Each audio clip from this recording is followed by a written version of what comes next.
sur la pellicule, je suis en train de repérer tous les petits interimages. Donc je fais un petit trait, toutes les 4 perforations. Comme ça, je peux former un photogramme. Voilà, ça me servira plus tard pour poser mes petites gommettes. Voilà, de façon cadrée dans mon image, tout en prenant soin de l'interimage et ne pas perdre le cadre. C'est tout simple, mais voilà, il faut le faire. Et c'est un travail très précis, parce qu'il faut tracer un petit tiret.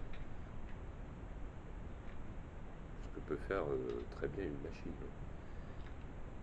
Ce qui est intéressant, c'est aussi continuer à savoir faire ce geste, continuer à avoir un geste réglé de façon quasi automatique, tout en sachant qu'il reste très artisanal. Mais je verrai sans aucun problème une machine faire ça. D'ailleurs, c'est très facile, il suffit de mettre de la pellicule dans une tireuse optique et puis d'éclairer l'image, par exemple de créer un cadre noir, et là on aura un atterrissage.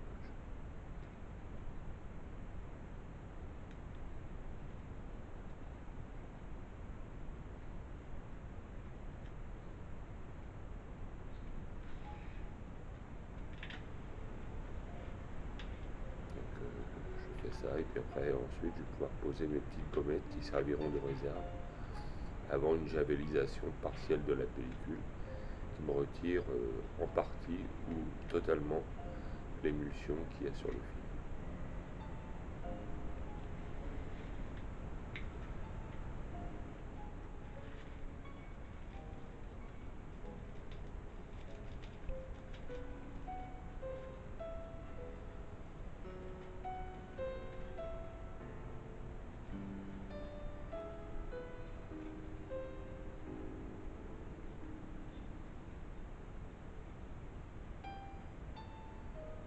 Enfin, en tout cas, c'est très proche de l'acte de peindre aussi.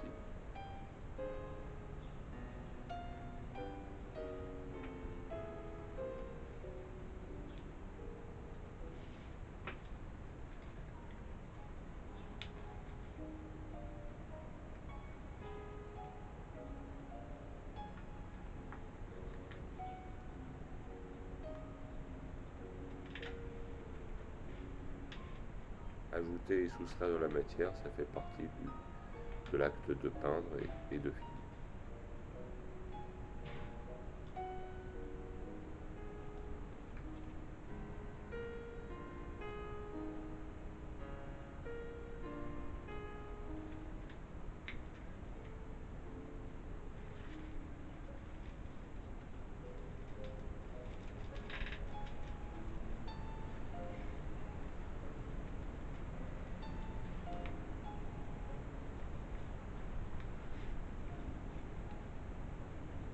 Passage à l'eau de javel, de l'eau de javel souvent assez diluée, pour pouvoir garder certaines couches de l'émulsion, comme la couche de cyan ou la couche de jaune.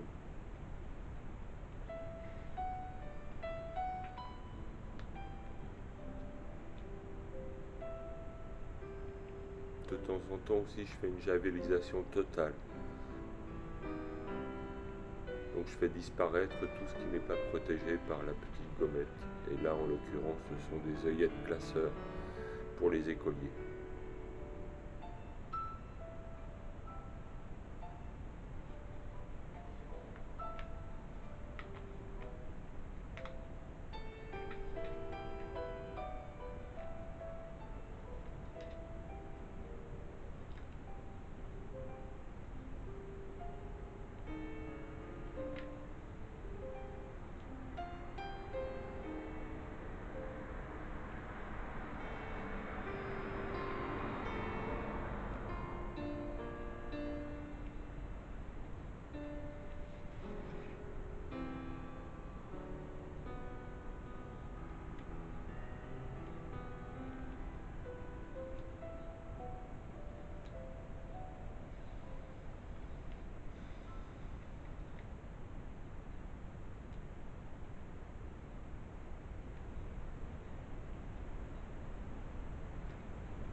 Donc c'est un travail très très zen, très reposant à faire.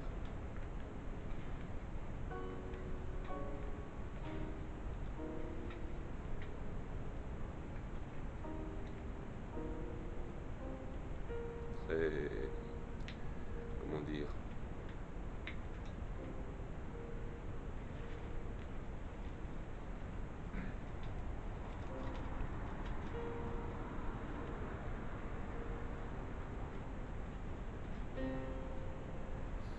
ça se fait comme ça, tranquille, en écoutant la radio.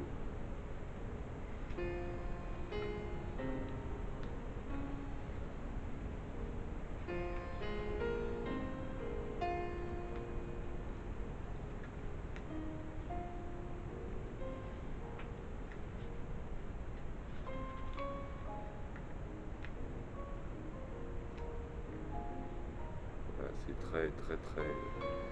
très reposant comme travail, c'est répétitif, rassurant et ça invite à la méditation.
Noël me disait toujours lors de nos conversations, il ne s'agit pas de peindre le timbre-poste.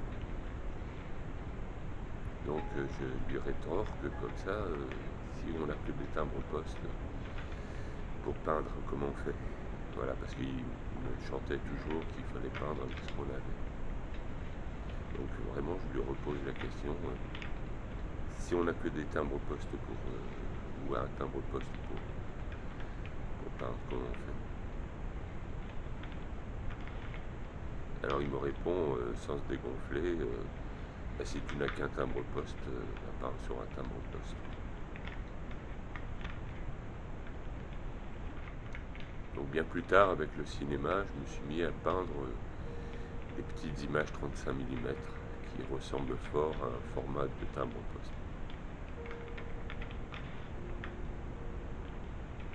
Et puis quand on part sur du 16 mm, ou même on grade du Super 8 mm cinéma, et bien on travaille sur des timbres-poste miniatures.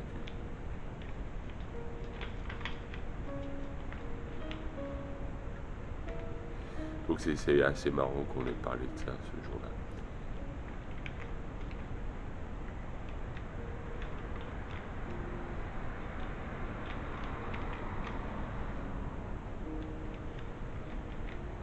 Donc on avait de longues conversations comme ça, où j'apprenais mon métier de peintre autant en l'écoutant qu'en le regardant peindre, et puis en observant de très près ses tableaux et en essayant de reconstituer dans ma tête chaque geste qu'il faisait. C'était assez mystérieux, c'était très intriguant, mais ça m'excitait beaucoup.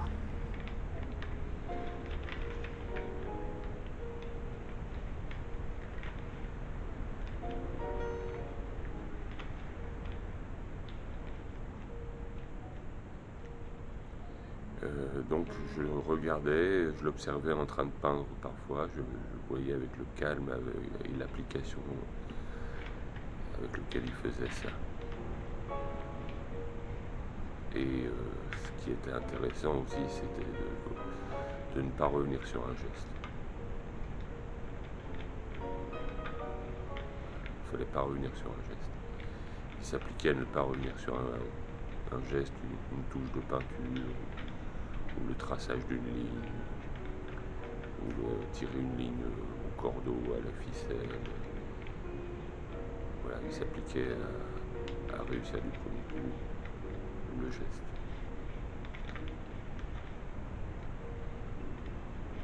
Le geste qui devient voilà, la forme couleur, la ligne, le point, le plan.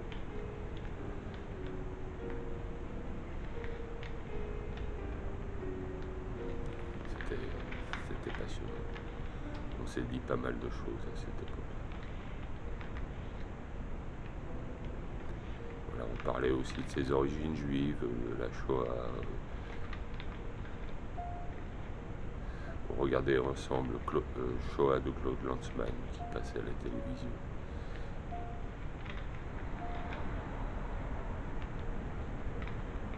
Et puis on parlait de cinéma aussi. Voilà. Je m'intéressais pas encore beaucoup au cinéma à l'époque. On parlait de Jean-Pierre Mocky, d'Andrei Tarkovsky, des choses comme ça. C'était mystérieux pour moi parce que je connaissais pas tout ça, on cachait tout ça.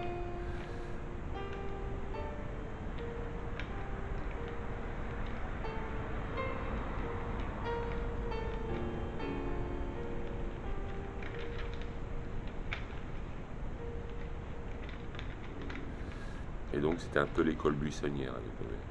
C'était vraiment des années les plus intéressantes de ma vie sans doute.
je me suis préparé des petits tests de javellisation sur du positif noir pour voir un peu comment est actif le produit, s'il est assez bien dilué. Là, je me suis préparé un négatif que je voudrais javelliser partiellement en 16 mm. Là, je me suis amusé aussi à... Alors, j'ai pris une chute de test ou une chute de Taous en positif. Et c'est le premier plan du film où le film est en négatif bleuté. C'est-à-dire comme si on avait fait un internégatif d'un traitement croisé sur de l'inversible couleur.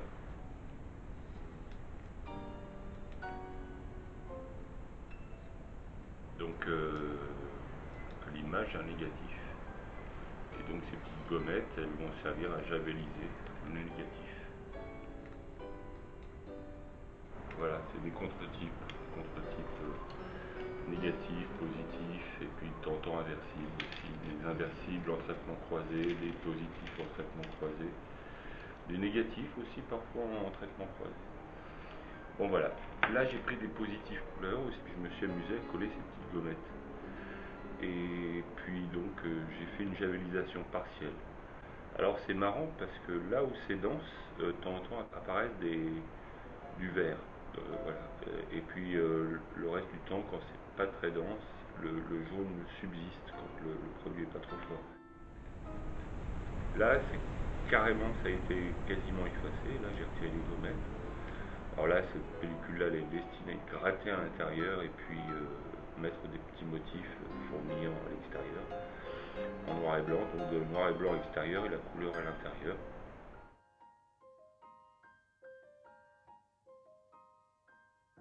Là aussi, ça c'est destiné à être tel quel et à tirer des contre-types, et puis peut-être à les retravailler éventuellement plus tard.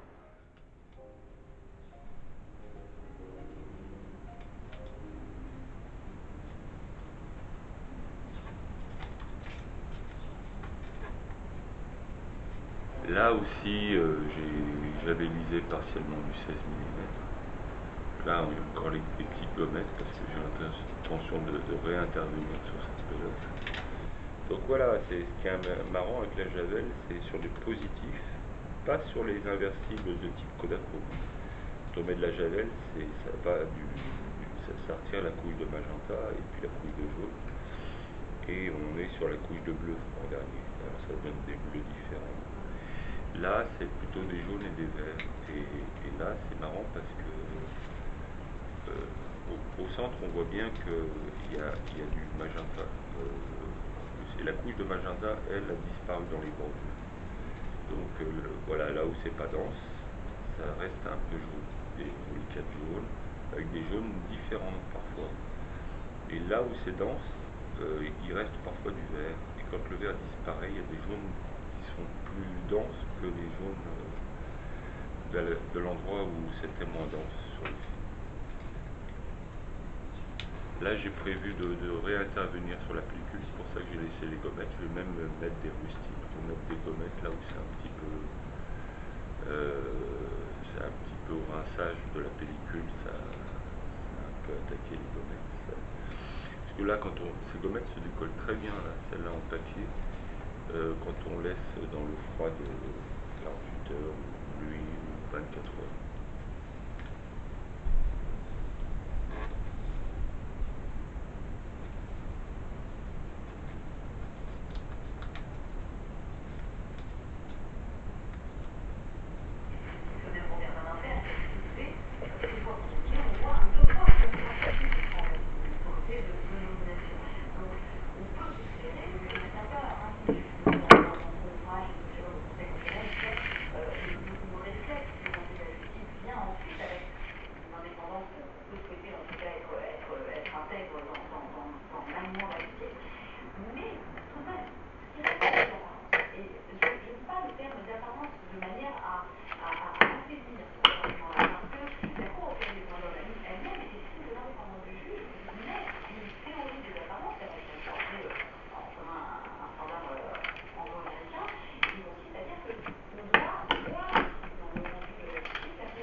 ramasse au printemps, après il neige.